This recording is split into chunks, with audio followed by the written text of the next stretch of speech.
Bismillahirrahmanirrahim. Assalamualaikum warahmatullahi wabarakatuh. Apa kabar anak ibu yang soleh dan soleha semua pada pagi hari ini? Alhamdulillah, ibu harapkan kalian semua dalam keadaan sehat walafiat dan selalu dalam lindungan Allah Subhanahu wa Ta'ala. Tetap semangat belajar di rumah dan selalu menerapkan 5M. Menjaga jarak, memakai masker, mencuci tangan, menghindari kerumunan, dan mengurangi mobilitas karena pandemi ini belum berakhir. Nah, pada hari ini harusnya kita mengadakan Zoom, tetapi karena sudah mulai PTM hari ini ibu jam 6 pagi sudah ada di sekolah makanya ibu hanya memberikan materi lewat PPT. Kalian bisa buka di e-learningnya, di bahan ajar, Lalu kita sudah, pelajaran matematika ke buku 3C, Kita sudah masuki buku 3C, karena kemarin sudah yang 3B-nya kita sudah selesai, nanti minggu depan insya Allah kita ulangan yang tema 2, Nah, kalian dapat lihat di bukunya halaman 6 dan 7. Alat ukur untuk mengukur benda. Kelas 3, tema 3, subtema 1, materi matematika. Nah, untuk mengukur panjang benda, dapat menggunakan alat yang berbeda, Pastinya kalian sudah tahu alat-alat apa saja yang untuk mengukur benda, Nah, yang di sini ibu akan menjelaskan satu persatu. Yang pertama, alat ukur panjang, Alat ukur panjang kalian dapat mengukurnya dengan penggaris, Di sini ada gambar penggaris, Penggaris digunakan untuk mengukur benda yang panjangnya kurang dari 100 cm, Biasanya penggaris itu panjangnya dari yang sering biasa dipakai anak-anak, anak sekolah itu 3 sampai 30 cm, Nah, penggaris juga bisa dipakai untuk mengukur, untuk mengukur panjang pensil, panjang pensil atau panjang pulpen, panjang pulpen atau panjang buku, buku kalian kalau diukur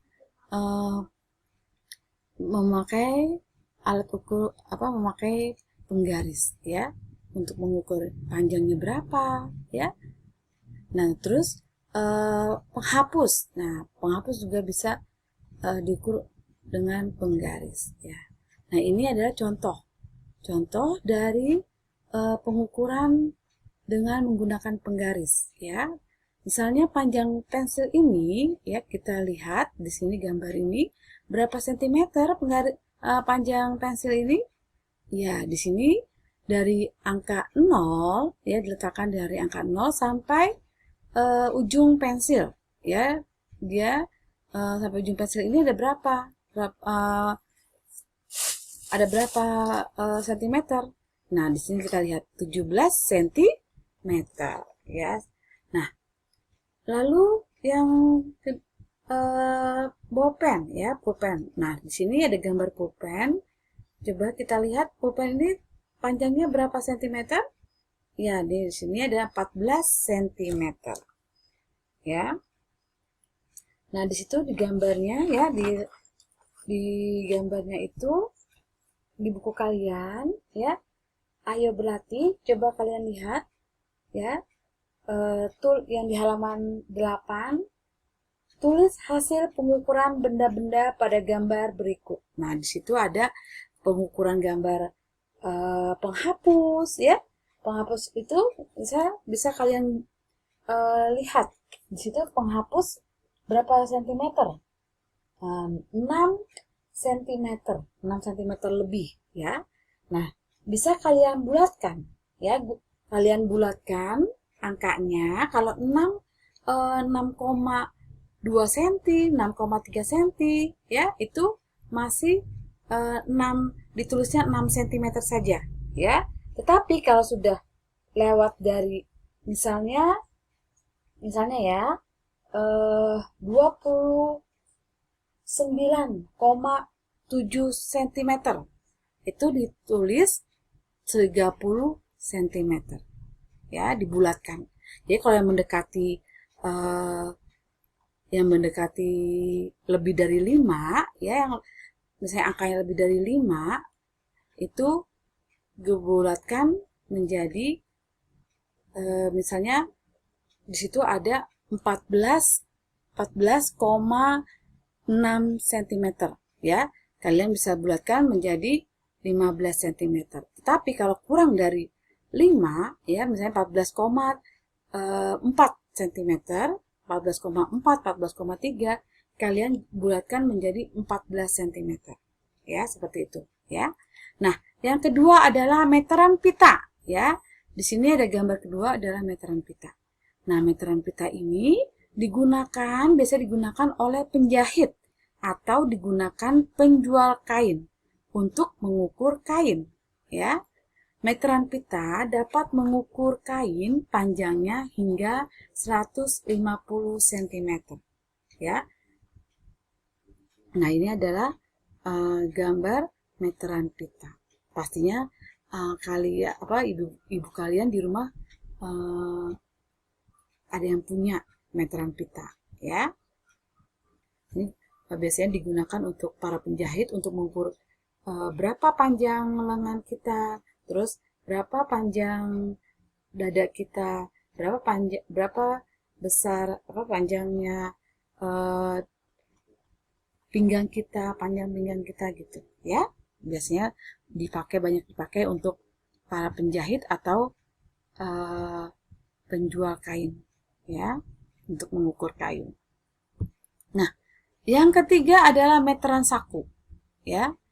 Nah, ini gambar meteran saku. Nah, meteran saku biasa digunakan oleh tukang kayu atau tukang bangunan dan digunakan untuk mengukur panjang kayu maupun panjang ruangan. Meteran saku dapat mengukur panjang hingga 10 meter. Nah, itu lebih panjang meteran saku ya. Digunakan biasanya untuk para tukang kayu, untuk mengukur kayu karena dia lebih panjang ya. Terus tukang bangunan ya. Nah, yang keempat adalah meteran gulung ya, meteran gulung. Nah, ini adalah gambar contoh ada meteran gulung. Meteran gulung biasanya digunakan untuk mengukur panjang dan lebar tanah. Meteran gulung dapat mengukur panjang hingga 50 meter. Meteran gulung biasanya digunakan untuk mengukur panjang halaman sekolah ya. Nah, ini meteran gulung ini lebih panjang ya, dia sampai 50 meter panjangnya ya, bisa dan harus 2 orang ya yang memegang, maksudnya 2 orang ya, dari ujung sampai panjang yang akan diukur ya, harus 2 orang yang untuk mengukurnya karena dia lebih panjang sampai 50 meter. Nah, yang kelima adalah panjang sorong. Nah, jangka sorong. Maaf. Ini adalah yang kelima adalah terakhir jangka sorong. Ya, ini adalah gambarnya.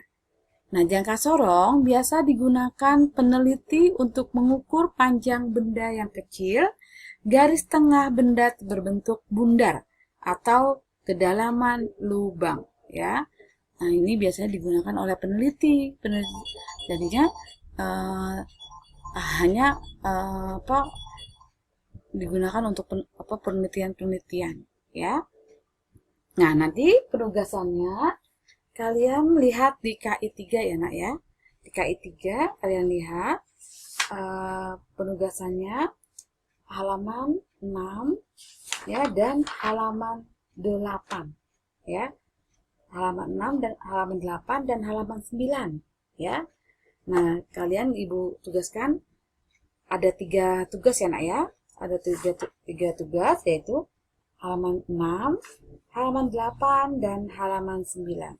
Kalian ukur pulpen yang ada di rumah kalian. Misalnya kalian alat tulis kalian ya, pulpen, penghapus, buku tulis, kotak pensil, gunting ya. Berapa panjangnya ya? Cukup memakai penggaris ya. Kalau untuk mengukur panjang pensil, penghapus, pulpen, buku tulis itu cukup dengan penggaris. Pasti kalian punya kan penggaris semuanya? Iya, ya. Nah, sampai di sini penjelasan dari Ibu ya. Jangan lupa ya. Jangan lupa tetap semangat ya, tetap sehat dan tetap bahagia selalu ya. Sampai di sini. Wassalamualaikum warahmatullahi wabarakatuh.